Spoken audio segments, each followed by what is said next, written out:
Olá, meu nome é Rubens Muzio, você está aqui no nosso canal. Alegria tê-lo com a gente.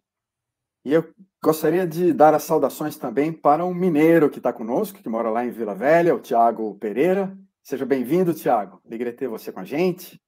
Obrigado, Nós Rubens. estamos Prazer. aqui com o Tiago, ele é um biólogo, mestre, doutor em botânica. Olha lá, gente, pela Universidade Federal de Viçosa. E nós vamos trabalhar um tema muito interessante hoje, que é ecoteologia, o trabalho que o Tiago exerce também, coordenando os grupos de estudo na Associação Brasileira de Cristãos na Ciência. O Tiago é membro da Igreja Presbiteriana, também casado com a Elisa, pai do Pedro e da Maria Clara. Como eu falei, tem cristãos envolvidos na ciência, e o Tiago é um exemplo desse. Uma pergunta importante para você é essa questão da ciência climática, né? Como é que a gente lida com isso? A gente pode falar em consenso, e aí a gente está no meio de muito negacionismo, né, Tiago? Muito ceticismo com relação a esse lado mais científico, né? A gente trabalhou bastante no lado teológico, lado da ética, mas esse aspecto científico também é importante para a gente pensar, né? Sim, com certeza, e a gente precisa lidar com isso, né? A gente viu aí a pandemia chegando, o problema das vacinas aparecendo e o problema de muitas igrejas, de muitos líderes eclesiásticos, né, muitos pastores, com a questão científica, com a autoridade científica, com a compreensão científica sobre como as coisas são, como a comunidade científica funciona, né? E aí a gente viu muita coisa absurda acontecendo, muitas falas irresponsáveis, por não conhecer mesmo como que funciona a ciência. Na verdade, a gente tem trabalhado muito sobre isso, a Associação de Cristãos da Ciência tem tentado mostrar isso para a igreja, de como funciona o campo científico, como que funcionam as pesquisas, né? Como que funciona, por exemplo, a ciência climática. Quem que faz a ciência climática? Como são os trabalhos? Como são os artigos que são publicados? O que eles significam? O que eles estão estudando? E aí mas a gente é uma falácia falar que existe consenso científico, porque não existe consenso científico.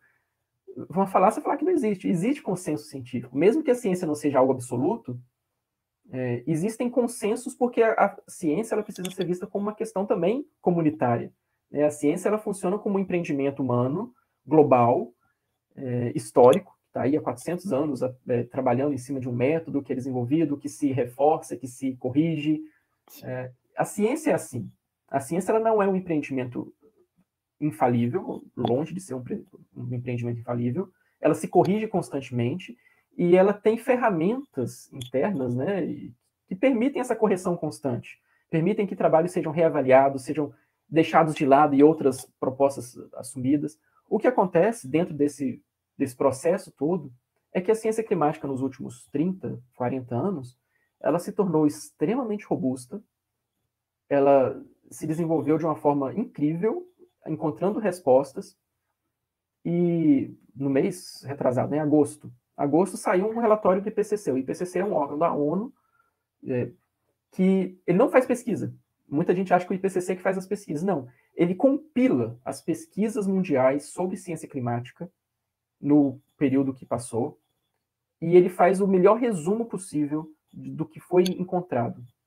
E o relatório que saiu agora em agosto foi o sexto relatório. O primeiro relatório foi em 1990. Então, são 30 anos de análise da ciência que tem sido feita. E em todos os relatórios, eles concordaram de que existe uma mudança climática no planeta sem precedentes, em curso, e cujo fundamento maior, como causa desse problema, é a atividade humana no planeta. A atividade humana que libera gases de efeito estufa e que propicia, né, um aumento de temperatura global. A atividade humana, por exemplo, quem que libera esses gases, né? Tanto combustíveis fósseis, né, petróleo, carvão, que são utilizados aí para locomoção, são utilizados para geração de energia, quanto, por exemplo, aqui mas no Brasil não tem tanto problema assim, porque isso são as empresas lá da Europa, dos Estados Unidos, tal. O Brasil tem uma parcela muito grande de impacto nisso, que são os desmatamentos. O desmatamento, a perda de floresta, por exemplo, também implica em gases que são perdidos para a atmosfera e que contribuem para esse efeito de aquecimento. Então, há um processo de mudança climática muito intenso, muito rápido, e isso é inegável. só para te dar um último dado aqui sobre o consenso, para ter uma ideia de como isso tem sido medido. Existem pesquisas que avaliam o consenso. Uma pesquisa foi publicada há 15 dias atrás, numa grande revista importante sobre ciência climática. Eles analisaram mais de 90 mil artigos científicos. E eles encontraram menos de 30 artigos dos últimos 10 anos que negavam o problema climático de origem humana. Rapaz, repete, 90 mil, 90 apenas mil, 30. menos, talvez 30 e poucos, o número no seu certo. Artigos que negavam, ou que eram céticos e que tentavam dizer que isso não está acontecendo. Esses 30 eram artigos publicados em revistas totalmente irrelevantes para a ciência, que não têm impacto nenhum. Ou seja, o próprio ceticismo, que já foi maior, está desvanecendo. Esse ceticismo, ele não vai se sustentar mais, porque a comunidade científica como um todo está concordando que isso existe, que isso é assim. Da mesma forma, por exemplo, existem placas tectônicas no planeta, né? Existem terremotos, vulcões, e tem a ver com a existência de placas. Nenhum cientista mais discorda disso. A questão climática é a mesma coisa. Eu vi um termo de um cientista falando que os cientistas climáticos eles estão mais certos, ou seja, eles têm mais certeza desse fato, né, de o aquecimento global ser causado, ter uma das causas a influência humana. Os cientistas estão mais certos disso do que de que o fumar causa câncer, por exemplo. O nível de certeza é maior. Então a gente não precisa ficar batendo cabeça, duvidando das coisas, né? É um desserviço que a gente vê com muitas pessoas que têm trabalhado com ceticismo muito grande, com negacionismo muito grande.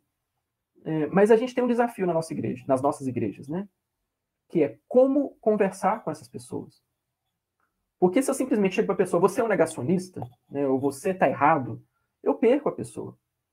E ela pode muitas vezes se fechar mais ainda na dúvida dela, né, e no ceticismo dela, porque ela foi preterida, ela foi deixada de lado porque ninguém quer me ouvir porque eu estou falando uma coisa e estão me chamando de negacionista. Então a gente tem um desafio grande, que é como que a gente vai trabalhar a comunicação dessas coisas, dessa ciência. Como que a gente vai trabalhar desenvolvendo a paciência, né, o amor por essas pessoas, por irmãos nossos em Cristo, que têm posicionamentos que precisam ser trabalhados de alguma forma, ou convencidos de alguma forma, mas como que a gente faz esse convencimento? Né? Na marra? Ninguém é convencido na marra. A pandemia mostrou aí que quanto mais você insiste com a pessoa, mais ela se fecha no posicionamento que ela tinha antes, ela não vai mudar.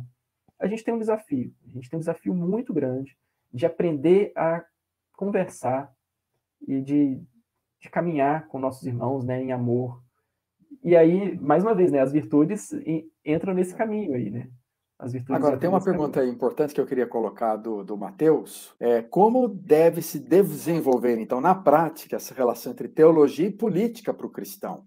O cristão teria uma obrigação teológica de votar em candidatos que defendam pautas ambientais? Como é que você vê isso? Obrigação teológica, não. Uma obrigação teológica eu não vejo dessa forma. Mas a gente não precisa considerar que todo mundo que tem uma pauta ambiental é alguém que está alinhado com uma ideologia totalmente anticristã e globalista, enfim, essas coisas. Né? A gente não precisa pensar que quem tem pauta ambiental é uma pessoa, sei lá, se eu sou uma pessoa de direita, todo mundo que tem pauta ambiental é uma pessoa de esquerda. Na verdade, a pauta ambiental que deveria ser mais ampla, deveria ser tá aí espalhada em políticos de linhas diferentes. Né? Um dia desse eu li alguma coisa falando que o conservadorismo e o conservacionismo, por exemplo, deviam caminhar lado a lado. São coisas que pertencem e têm o mesmo fundamento. Né? A conservação ambiental devia ser uma pauta conservadora, por exemplo. Então a gente não tem uma obrigação de votar num político que tem essa pauta, mas essa pauta deveria ser mais ampla, sim. Ela devia estar em todo o espectro político. E sim, nós precisamos entender como um candidato, por exemplo, se posiciona em relação a isso. Se é um candidato que ele é totalmente oposto a isso e ele realmente não entende que é preciso manter a floresta de pé, por exemplo, né? Ele não entende que a gente está passando por uma crise, provavelmente os valores deles já estão deturpados de alguma forma e os valores para outras coisas também podem estar deturpados. Enfim, há muita coisa aqui, né? Não dá para ter uma resposta completa, Mas essa pauta deveria ser uma pauta cristã, nitidamente cristã. Ela precisa ser compreendida assim. Agora, Tiago, fala um pouco mais para a gente do ABC2, né? Porque, como você disse, eles estão trabalhando com várias ciências, né? Essa preocupação. Inclusive, eu tenho uma afinidade muito grande com as propostas do ABC2, porque eu estudei no Kelvin, lá nos Estados Unidos, que é um ambiente que está ligado, né? O próprio seminário, Faculdade Teológica, funciona dentro de um campus grande que trata com as diversas ciências sociais, desde business, desde economia até a química, a música, a literatura, como um ambiente onde Deus está presente, que você deve fazer isso servir com a sua vocação cristã. Né? Eu sei que o ABC2 tem uma proposta muito interessante, eu acho que vale a pena divulgar o projeto de vocês. Eu vou pedir para o André, inclusive, colocar depois aí o site para vocês irem atrás. Saiu uma reportagem muito interessante na Folha, se não me engano, essa semana sim, sobre vocês, não é? Então, conta um pouquinho mais para a gente. Nós estamos chegando no final do nosso programa e eu queria, então, gastar um tempinho aí com você e falar sobre o ABC2. Vou fazer meu jabá aqui, então. Gente, conheçam o ABC2. O site está aí na tela, né? Na verdade, esse site ele já está com um link específico para uma parte específica do nosso site que trata de ecoteologia. A gente não trata só disso, né? E como eu disse lá no começo, a gente também não trata só de criação e evolução.